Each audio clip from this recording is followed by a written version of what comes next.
Hi everyone, this is Will Mason, one of the comic book buyers here at David Adams Card World, and for what will hopefully be the first of our many installment of What's in the Box.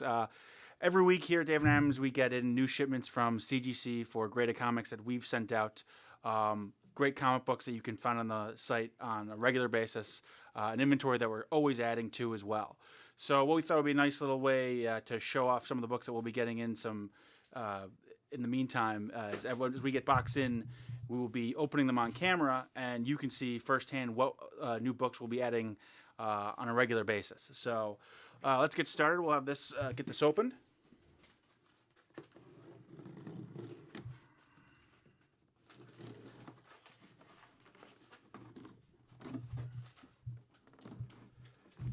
Alrighty, so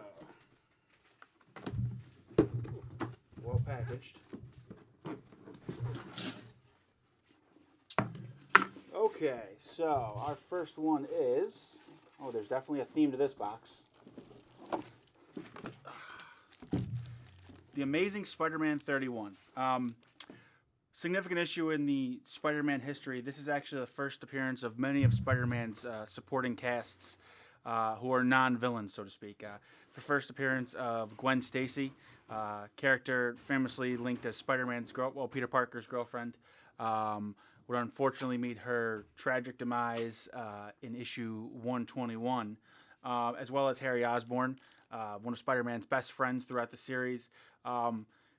Great classic Steve Ditko cover, one of the most iconic covers actually of the run. But it's a great issue, 4.0 grade. They generally census run Silver Age books. You see them more or less in this condition, just based off of the age of the books and paper deterioration over time. All right. So next up,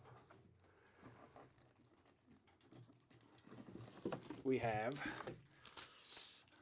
Amazing Spider-Man number 13. As I said, there's definitely a theme to this box. This is a 6.0 off-white to white pages.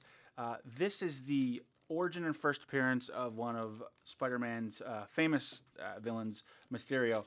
Mysterio, known for his ability to create illusions that would appear almost lifelike. That, in the case of Spider-Man, the only thing that saved him was his spider senses. So, Spider-Man has one of the richest rogues galleries in almost all of comics, and as a result, the first 50 or so issues are very significant, whereas other series, a lot of it, where most of the value is located in the first appearance of the hero and maybe a couple issues after that. Spidey's continues and trends all the way through, even up into the high 300s, and significantly even now with new villains and supporting characters being created on a regular basis. So, all right, let's see what we have next. Good one.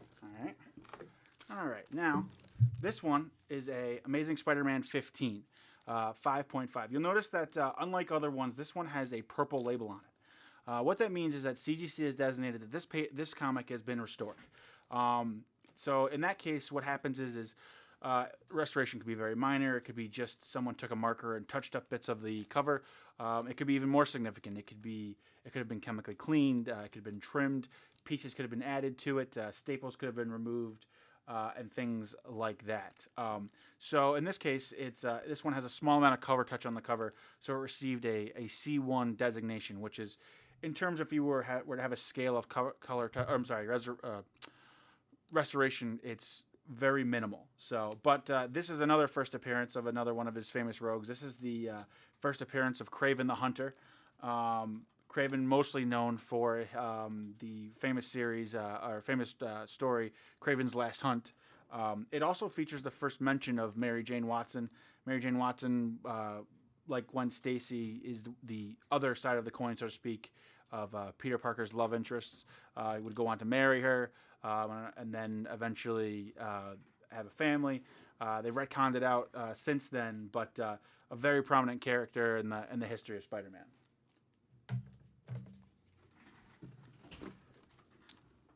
All right, let's see what we have next. Okay, this is a good one.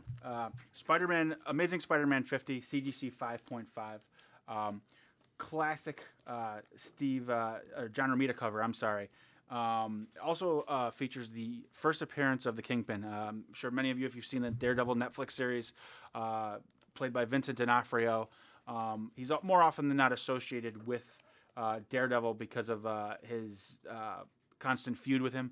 But his first appearance does in fact take place in the Amazing Spider-Man.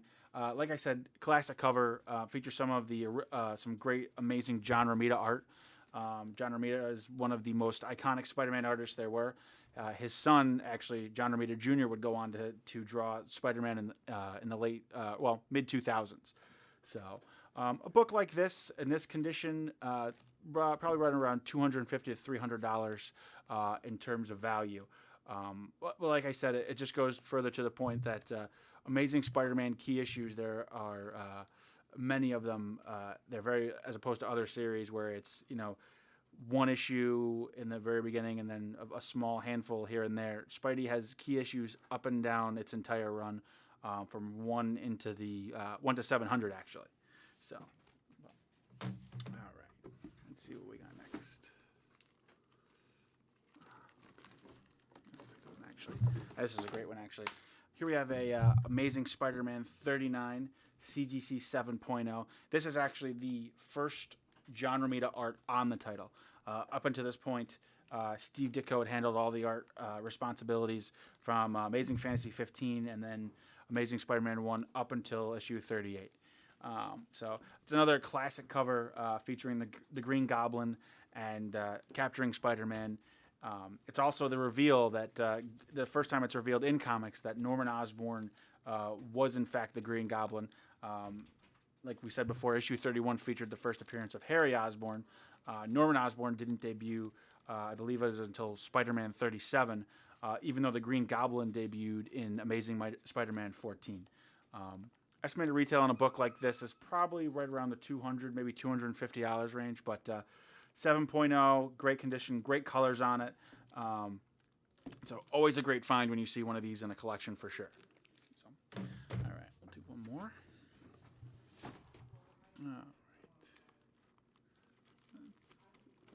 All right, one more. Great.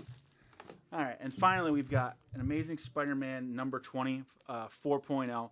This is actually the origin and first appearance of the Scorpion.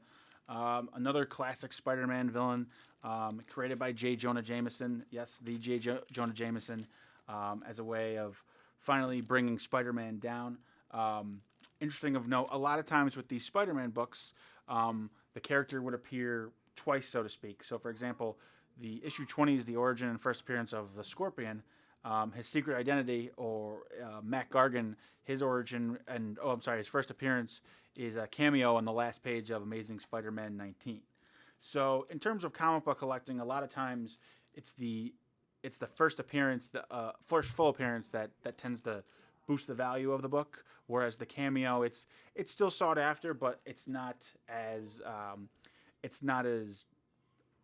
value-wise sought after in terms of that. A great example of that is Incredible Hulk 180 is the first time you ever see Wolverine in a small cameo on the last page, but 181 is the book that has over the years just skyrocketed in value and that everyone wants because people consider that the first appearance. So, but that's it for right now.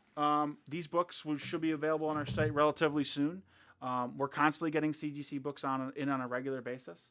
And, on top of that, we're always buying, always looking for Silver Age and Golden Age books, as well as some Bronze and Moderns as well. So if you have anything like this, don't hesitate to reach out to us. We're more than happy to work with you. We traveled for big enough collections, too, and we're always in the market.